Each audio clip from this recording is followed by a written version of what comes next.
When I grew up, I didn't see people who looked like me on the screen, big or little. And you don't feel included. Well, how much does society value me? The standard of beauty was different. Like, I remember growing up, it was blondes have more fun. I did not think I was beautiful. And people reminded me that I wasn't beautiful. That confirming what I thought of myself. All these things that are subtle, but around you all the time, they make you question who you are and how far you can go and what you can be and what you can do. But there's something higher that can dream bigger for you. I thought I was ugly, and then I turned out to be the first Black princess. That's pretty mind-blowing.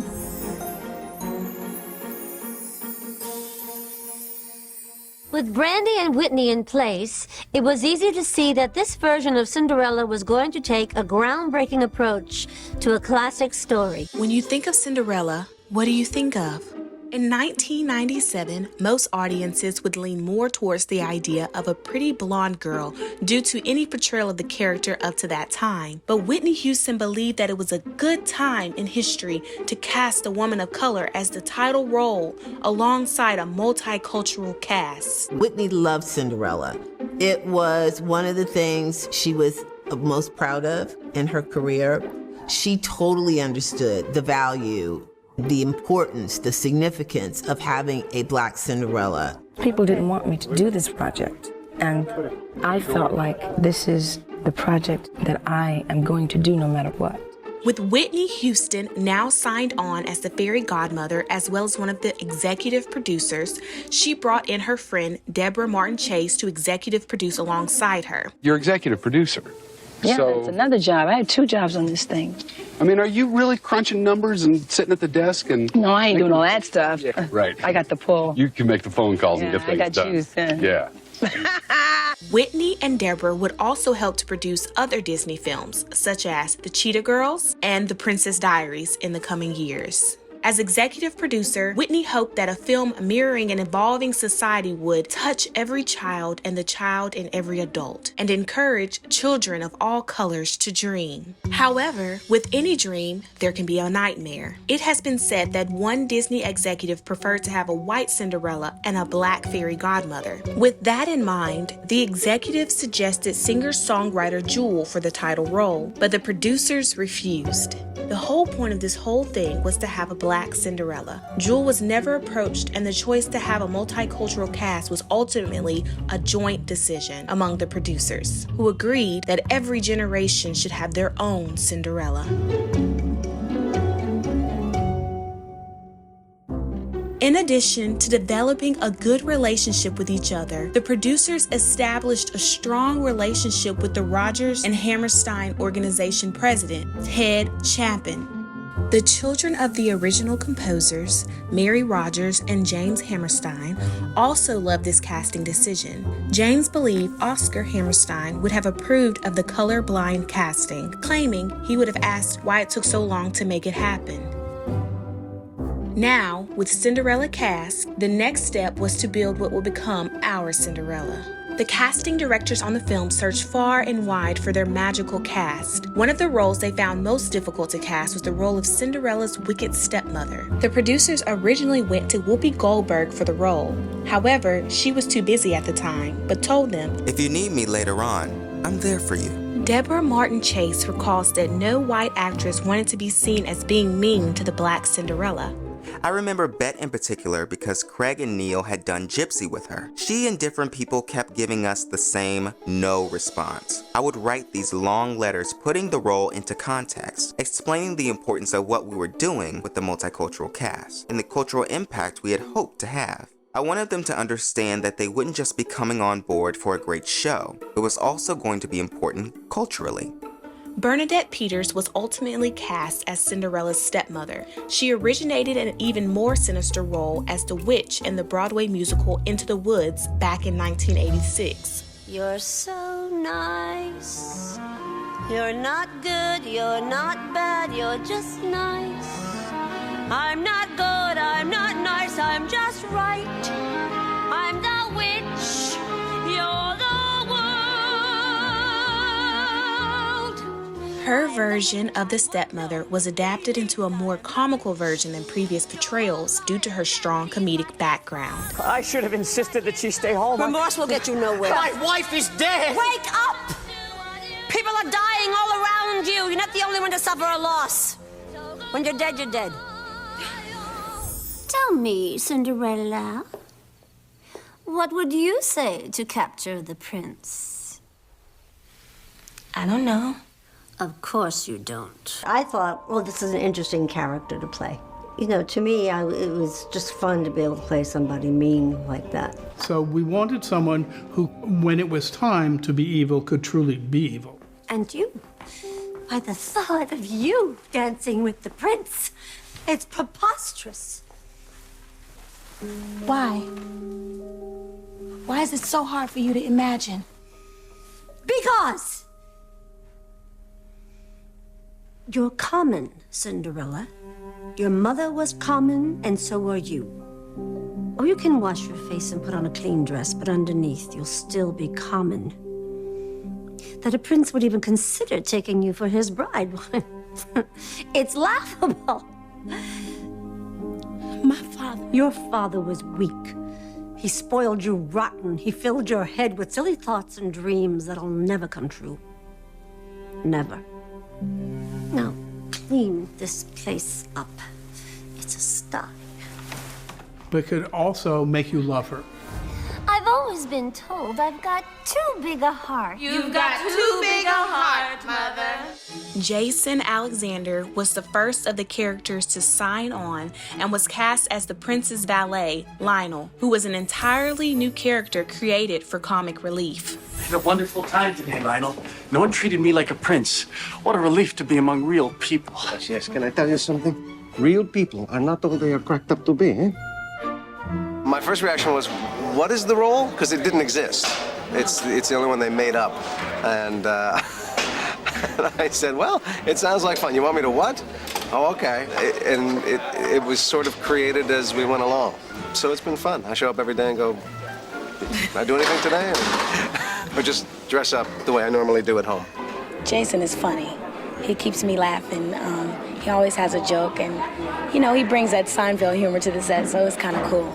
Jason was starring on hit show Seinfeld at the time and requested that his character be vastly different from his TV show counterpart. People who only know me sort of from my overnight success of George Costanza when I was 25 years into my career don't know that most of the time prior to that I spent on the Broadway stage. I had been studying dance since I was 13 or 14. I'd been studying voice since I was 12. He saw the importance in this musical and knew the impact it could have on the future of musical films altogether. One of the reasons I know personally you must be here is because your love of any kind of musical theater. You're absolutely right. I mean, my whole background is in musical theater. The first kind of performing as an actor I ever wanted to do was musical theater. And I'm one of those people that go, why aren't we doing them on film anymore? That used to be the mainstay of the business, was singing and dancing on film. Jason Alexander signed on as the prince's valet as a way of returning to his Broadway roots, and so his two children could watch some quality television. I can tell you as a father, I can't find them. I search the tube all the time going, what can I sit down with these children and see? There are no explosions. There, you know, everyone has their clothes on, you know. It's hard to get, well, I do implode. Implode, that's right. I always get that confused. The role of the Queen was originally intended for Julie Andrews, who played Cinderella in the first 1957 production. However, due to a difficult throat surgery, she was unable to commit to the project. That's when producers reached back out to Whoopi Goldberg. Whoopi made it clear she was in. And for Oscar winner Whoopi, she returned to TV, hoping to get a new generation hooked on great American musicals. For little kids who have never seen people just spontaneously burst into song and dance, with swelling music and fabulous costumes, it's a reintroduction for them. He will need someone tonight. I can feel it in my bones. You'll feel it in your bones if he doesn't.